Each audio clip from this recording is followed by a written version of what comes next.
Hey everybody, and welcome back to Showplay's Corpse Party, Book of Shadows, right where we left off. Good night, Seiko.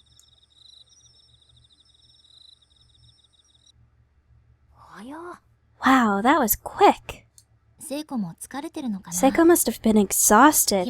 I could hear calm telltale grunts and rhythmic breathing signifying that she was out cold. And it was contagious.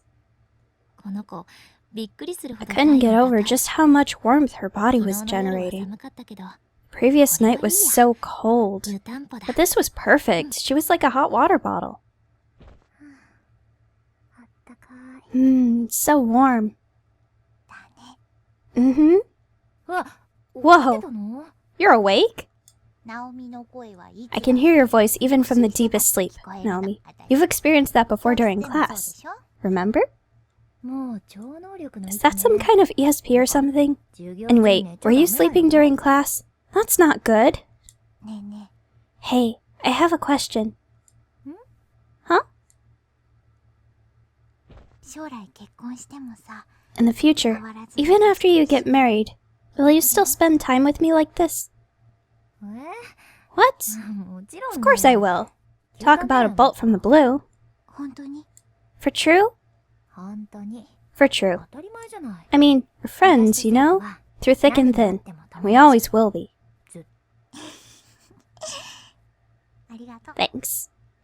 Man, you're really a spaz sometimes, you know that? Seiko yanked the covers up over her head like some girly anime heroine. She really did think of me as more than a friend. How was I supposed to react? Naomi? Let's always be together. You bet. Night, Seiko. Good night. Seiko and I seem to be thinking the same thing. We were both so happy, but there was another side to the coin. There was a certain awkwardness as well. It was a strange sensation. Soon enough, Seiko began moaning and breathing heavily for real. She had fallen fast asleep, facing me, curled into a fetal position. As I lay there staring at her head, my hand moved of its own volition and began gently stroking her hair. Strangely, it didn't feel awkward or embarrassing at all. Perhaps because I knew she was asleep. It just felt natural. I slid my hand more towards her back and continued rubbing her head gently, as a mother would her child's.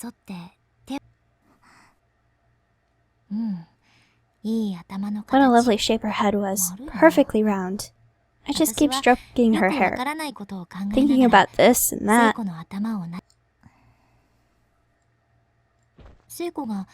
Suddenly, she clung to me and buried her face in my chest.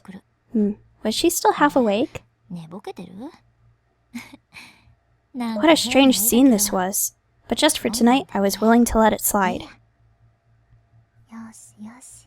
There, there. Good girl, good girl.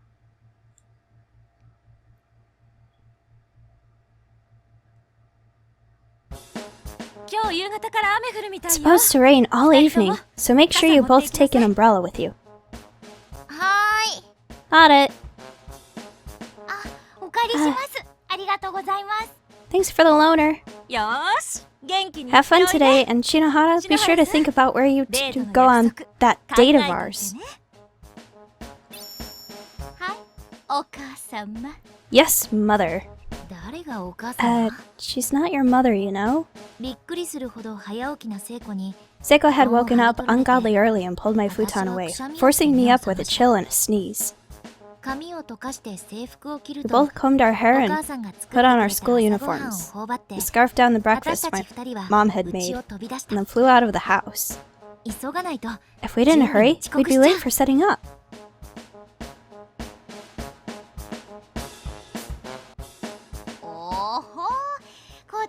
Things are looking pretty grand this year, too. Yeah, it's really coming together. But I forgot. I have to go get the bowls from the prep room. Seiko, you go on ahead to class, will ya? Roger that. Oh, and I'll take your bag for you. Give it here. Thanks. It was the day of the culture festival, or Kisaragi Fest. Our school has a whole lot of history to it, and this festival had been part of it for ages. Every student in the junior and senior high alike was busy getting ready for the festivities, which were due to start in around 30 minutes. I wondered if I'd have any extra time afterward to go check out the other classes' projects. We'd previously washed the bowls and were planning to use and lay them out in the home ec prep room. With the bowls in hand, I proceeded to class 2-9. I climbed the usual staircase and headed toward the usual room, stepping carefully so I wouldn't drop the dishes. The plan this year was to host a red bean soup restaurant. I could smell the sweet red bean paste more and more clearly with every step I took. I'd eaten so much food at breakfast, and here we had even more food rearing its head. But when it comes to sweets, I say bring it on.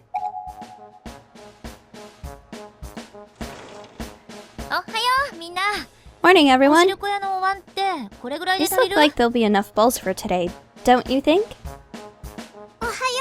Good morning. Ah, morning. Yeah, that looks like it'll be plenty. Oh. Hey! Morning, Kishinuma. Morning, Satoshi. Naomi. Huh? Satoshi seemed a bit out of sorts. He was just staring blankly. Was he still half asleep? It bothered me to see him like that, but I literally had my hands full, so I really couldn't dwell on it. I pushed him on into the classroom.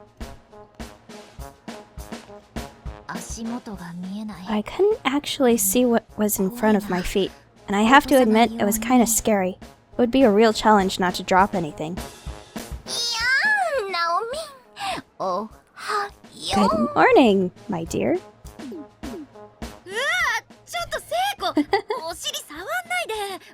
Haven't we already said our good mornings anyway?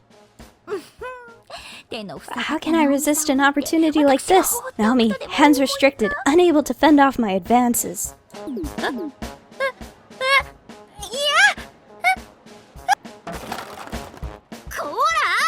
Look what you did!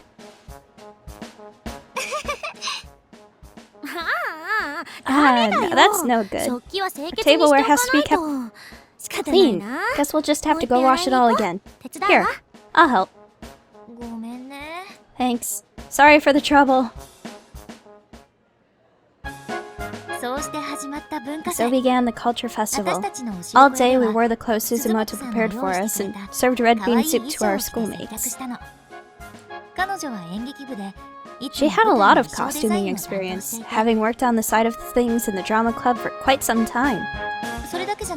She even did the sewing herself, putting all her practice to the test, and the kimonos she prepared for us were really all of exceptional quality. So good, in fact, that they became a centerpiece for us, bringing in students from the junior and senior high divisions alike, and made for a busy day. When we weren't tending to customers, we were chasing after that slacker Kishinuma, or taking time to check out some of the other class projects. In the end, not only did we have a really fun day, we also wound up being the most popular class in the whole festival. All in all, a rousing success.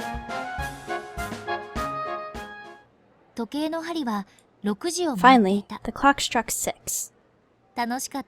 As our busy day drew to a close, we all stood around talking, kept saying we should clean up, but that kind of didn't happen. Before I knew it, there were only 7 of us left in the room: Satoshi, the class rep, Seiko, Morishige, Kishinuma, Suzumoto, and myself. It seemed everyone else had already gone home. Our homeroom TA, Miss Shishiro, showed up with Satoshi's little sister in tow. They were it. We 9 became the de facto cleanup crew.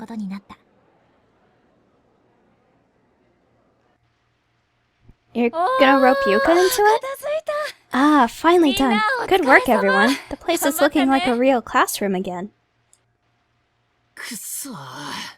Those idiots who went home without helping are sure to get a piece of my mind tomorrow, though. Not much of a class rep if I can't even hold everyone together long enough to clean up after ourselves. Oh, you did manage to keep Kishinuma here, surprisingly. Oh, shut up.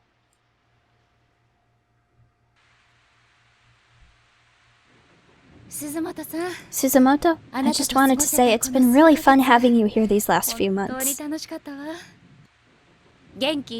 can't tell you how many times your positive energy helped bolster my spirits. Ah, Yui-sensei.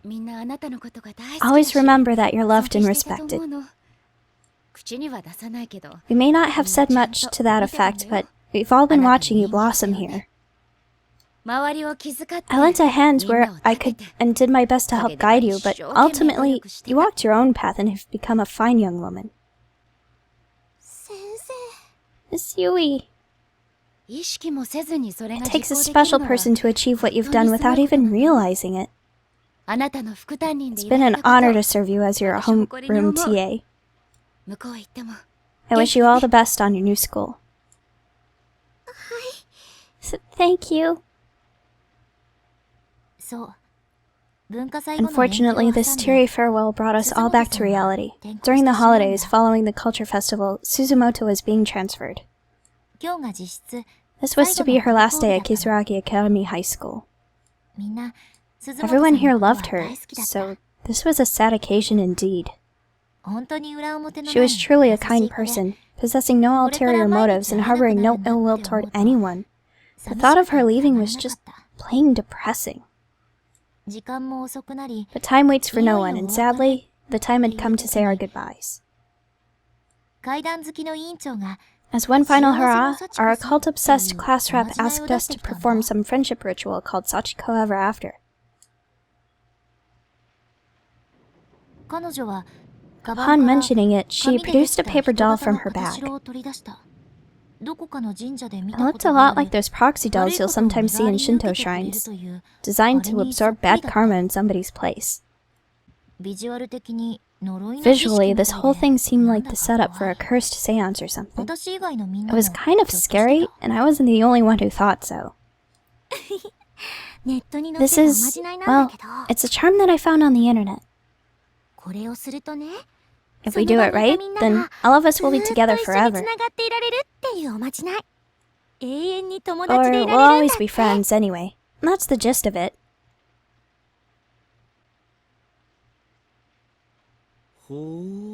Interesting.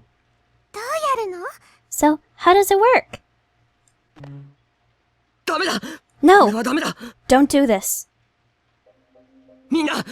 Seriously, don't do this. It's dangerous. Our lives are on the line.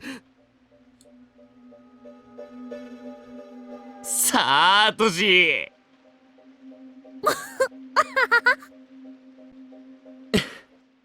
Don't you think that's going a bit overboard?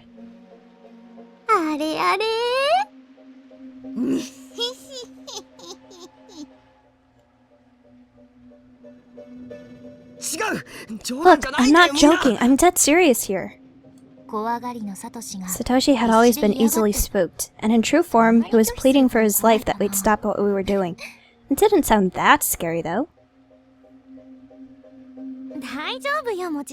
Don't worry, Mochida. This isn't my usual creepy fare. I gotta say, it's rare to see you get this worked up. In the end, 8 of us proceeded with the ritual as planned, while Satoshi sat out off to the side, tears in his eyes. I kind of felt bad for him. But this was for Suzumoto. We all wanted to give her the best possible send-off, so all I could really do was silently wonder what had gotten into him. Please, I'm begging you, stop this. Don't go through with it. Why won't anyone listen to me? He's really serious, like, as serious as I've ever seen him. What is it, Satoshi? What is it that has me so worried? It's a time loop. This has happened before. All of this, I remember it. And what's coming next is worse than you can possibly imagine.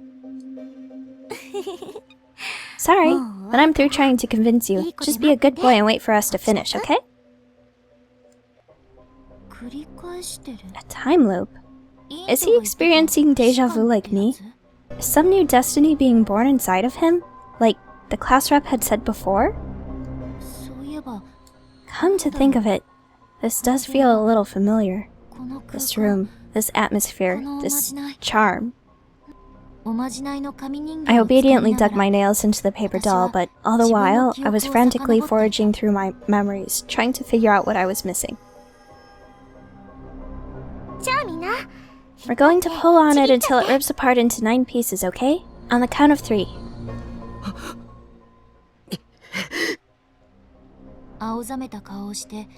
With a pallid face, Satoshi quickly rushed over and grabbed the paper doll himself. He was joining us after all, it seemed. But Ayumi, there were only 8 of you until Satoshi ran over. Everyone else smiled at him as if to say, finally, you've come to your senses. But I was just starting to get a really bad feeling about this. No, there's definitely something wrong here. Ready? 1, 2.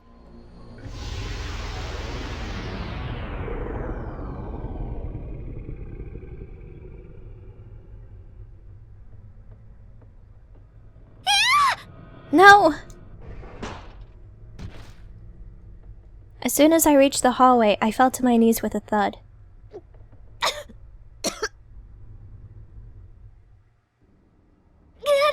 No. What was that? A person? It was like pitch black, but I swear it was shaped like a person. The school infirmary door hung open near me, and in my panicked state, I swore I'd seen a black shadowy figure within it.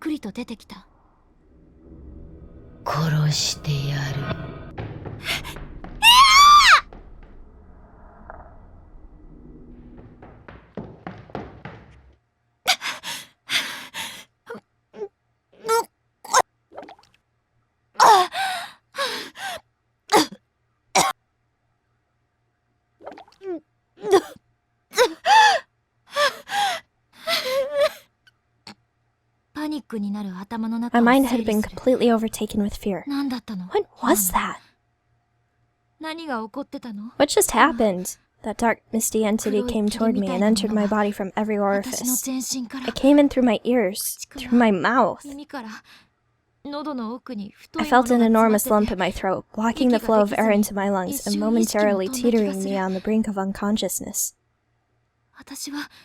I was almost killed. I felt as if a cold hand reached into my body and grabbed hold of my life's energy, turning all my internal organs inside out and leaving me for dead.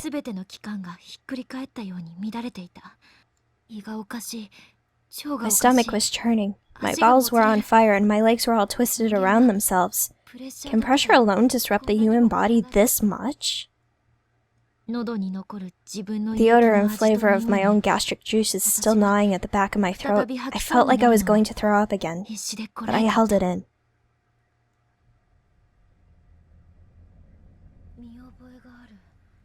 I remember this.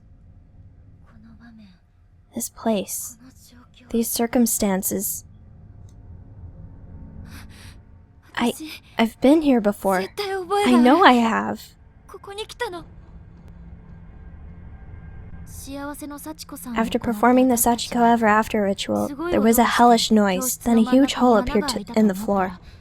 And then I was here, in this school. There was no sign of Satoshi or Miss Shishido, or the class rep or anyone else. Only Seiko was still near me, collapsed in a heap on the floor. Seiko and I explored the decaying building as best we could, but there was no way out. Not a single window or outer door could be moved, or even broken. Just as our last shreds of hope had begun to vanish, we suddenly heard Satoshi's little sister, Yuka, cry out from somewhere just out of sight. I'd sprained my ankle pretty badly and couldn't walk very well, so Seiko went off alone to find her while I rested up in the infirmary.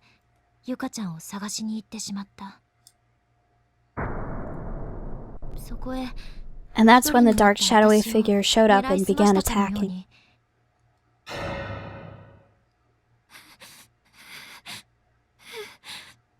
I was scared, so scared, so scared, so scared, so very scared. My teeth were chattering and my lips were quivering as if I had a mind of their own.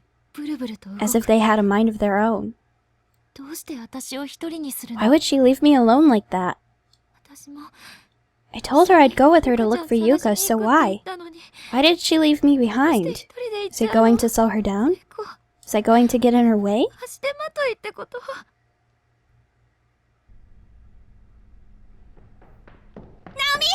Naomi, what happened? Are you okay? Seiko! What? Oh my god, are you alright? So sorry I left you by yourself. Just seeing Seiko's face quelled my shivers. Whenever she's around, I feel so at ease. And at that moment, I just wanted to cling on to her and cry my eyes out. I should have just done it, but instead... Just leave me alone. Do you have any idea how scared I was? I'm sorry, Naomi. Come on, let's try to find a way out of here together. What's the point? Just forget about it. Leave it alone. We're never getting out of here. Maybe it was the safety of Seiko's presence that did it, but all the fear welling up in me suddenly turned to anger.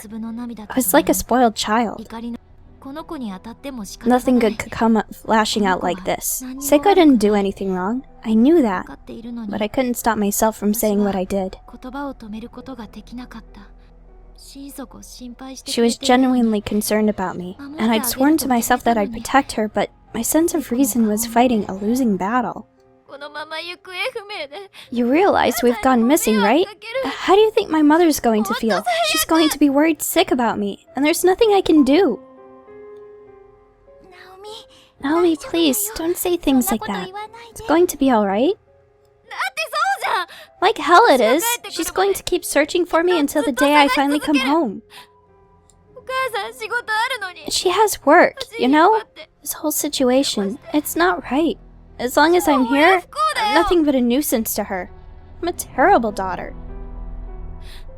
And we're just going to die here anyway, so all that time she spends looking for me will be wasted.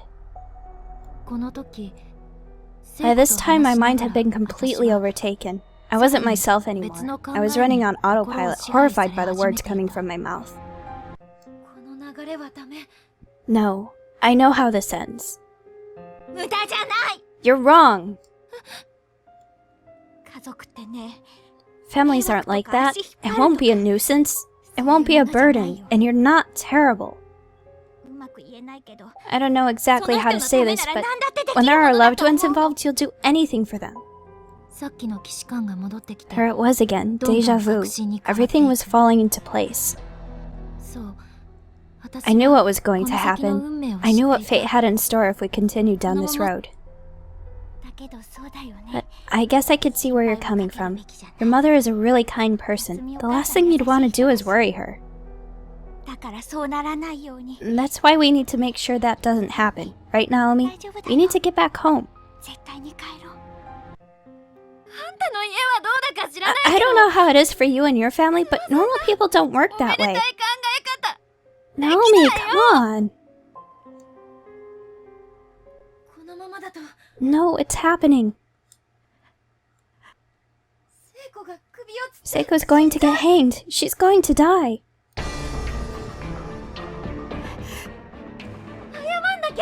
I have to apologize. No. I don't want you, of all people, to speak to me like that. Please, Naomi, tell me that's not how you really feel. Seiko!